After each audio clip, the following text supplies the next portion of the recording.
This is part 5 of Adeila, written by Carol Huff. School, friends, and parties.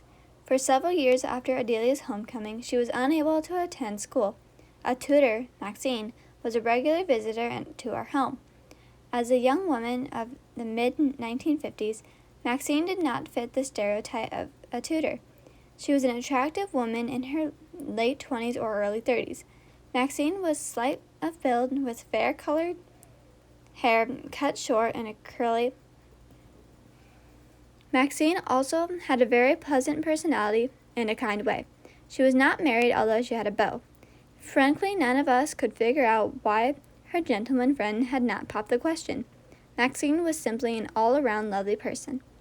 Adeila had a great affection for Maxine and looked forward to her lessons each day.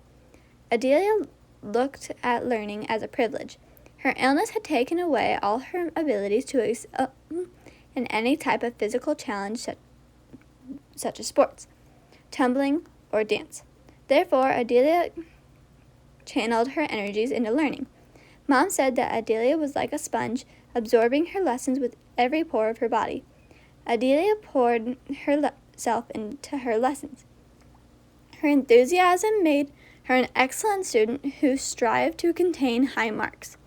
Although her grade school attendance was sporadic, with Maxine's help, Adeila was able to keep up with her classmates. Adeila graduated from grade school with her classmates as valedictorian of her class.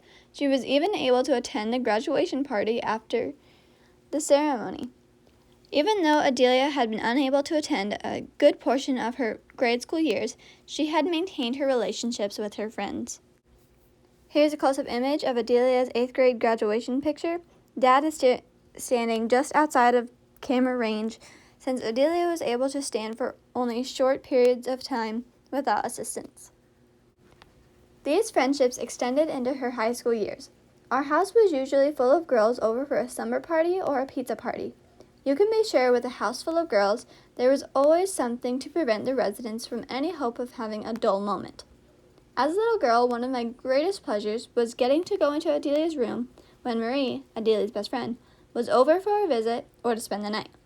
These two girls would lie on the bed listening to Elvis records, whispering and going to fits of giggles. Adeila was even able to dance in a fashion, that is. She would hold onto the footboard of her bed with her left hand and hold the right hand with whomever she was dancing, and move about with a little shuffling of her feet. Adelia's dance was fondly known as the Adelia Wiggle. Adelia and Marie spent hours styling each other's hair, painting their fingernails, and putting on makeup. Oh, it was a big deal if they allowed me to play in the makeup, too. However, when they started talking about boys, or two boys, I got the boot, which was always a huge disappointment for me. Here's a close-up image of a picture with Adeila and a friend. If a slumber party unfolded, Adeila and her friends would spend the night making taffy. This was always great fun, especially when the taffy reached the pulling stage.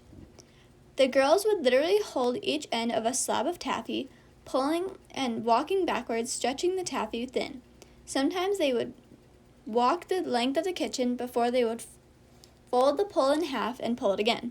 The trick was to pull the taffy as thin as possible without the taffy breaking or the taffy touching the floor. Of course, the girls made pulling the taffy a contest, the victors being the team that would pull their slab the furthest. Most likely, the contest was to see who could pull the taffy without allowing the taffy to snap in two.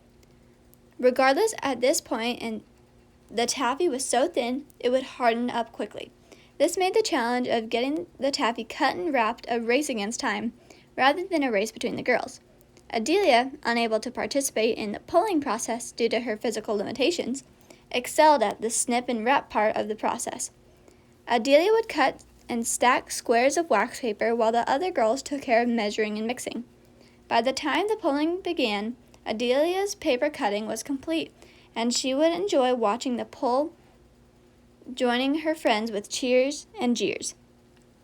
Once the fun of the pull was over, the girls had to work hard to get the taffy wrapped.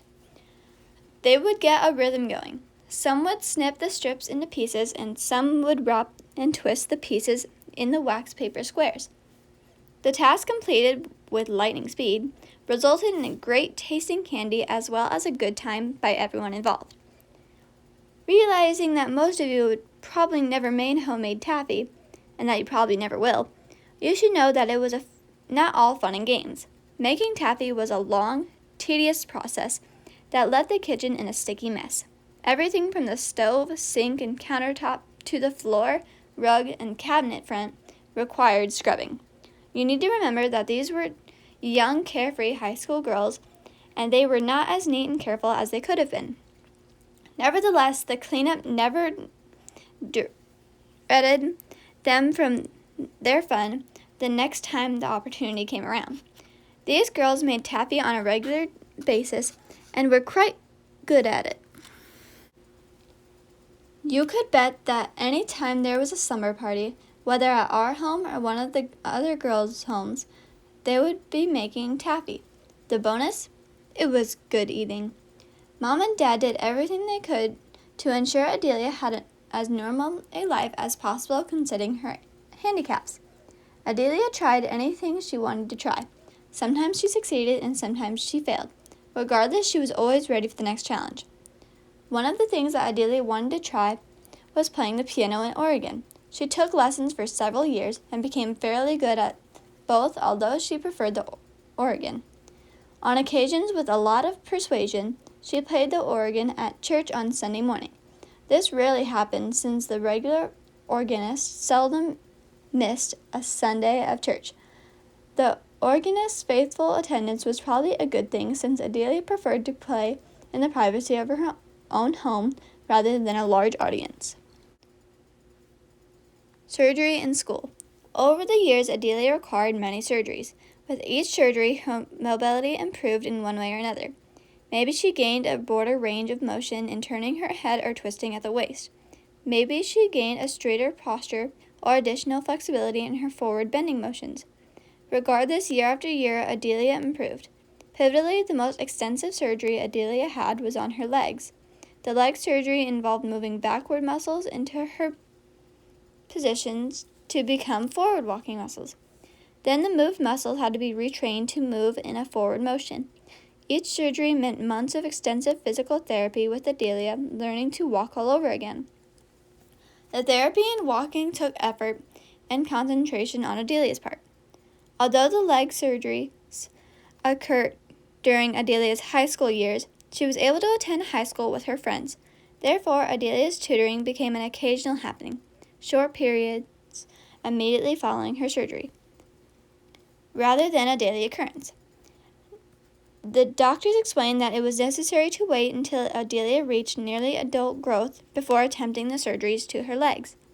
Not only did Adelia need the physical growth of bones, tendons, and ligaments and muscles, but also she needed the mental growth to grasp the understanding of the risks and consequences of her actions during this period.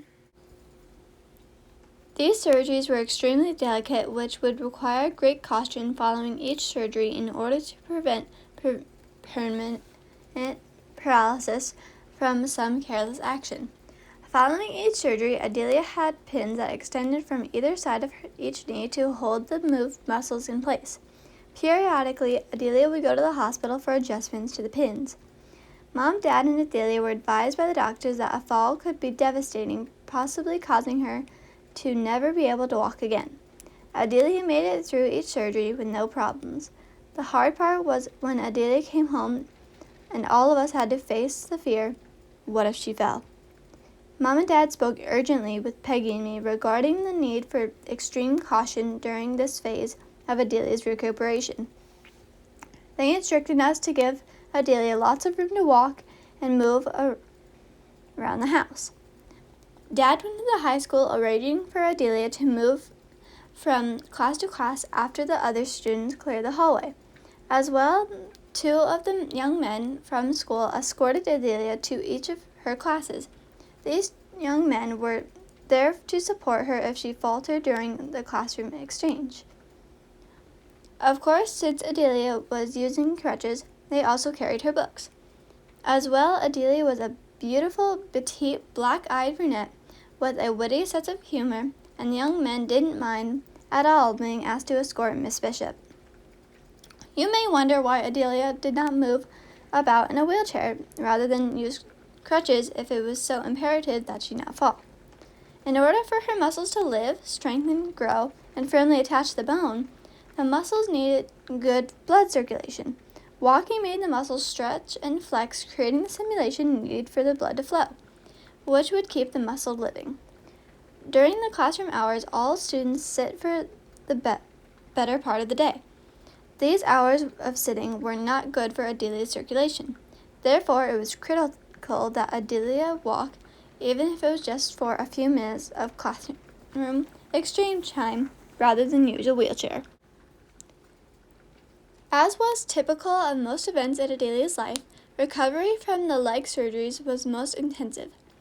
Each of Adelia's surgeries took months of recuperation, including trips to the hospital for adjustments, short periods of home tutoring, and the classroom exchanges through empty hallways accompanied by escorts.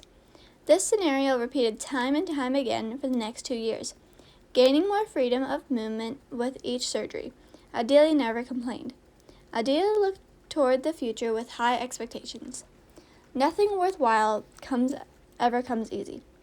Nearly all of us have heard the old saying at some time in our lives.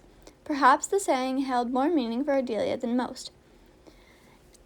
It is in fact that nothing ever came easy for Adelia.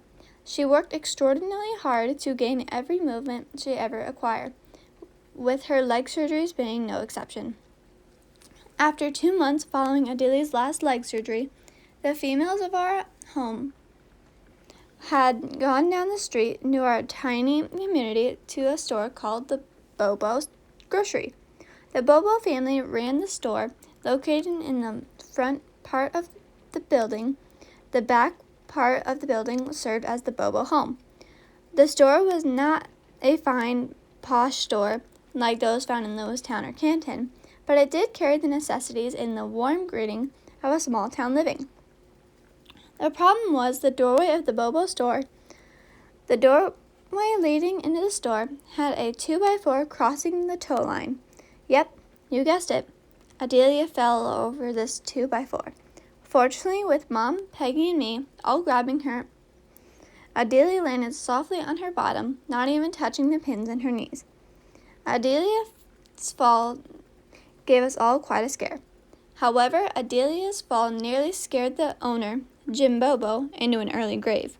He literally turned as white as a sheet, causing us more concern for him than we had for Adelia. Calling for Jim's wife, we sat him in a chair. In a short while, Jim was feeling much better. He explained that he was horrified and embarrassed to think that his procrastinating at cutting away the 2x4 might have inflicted injury or pain on Adelia. Our next visit to the store revealed a smooth tow line entry. The 2x4 was gone. As I recall, the fall at the Bobo store was the only incident during Adelia's leg surgery. The surgeries were a great success, and Adelia was able to walk for the remainder of her life. That is the end of part 5. In part 6, we will be reading Community Concern, and I apologize if I mispronounced any words and if you hear any rain in the background.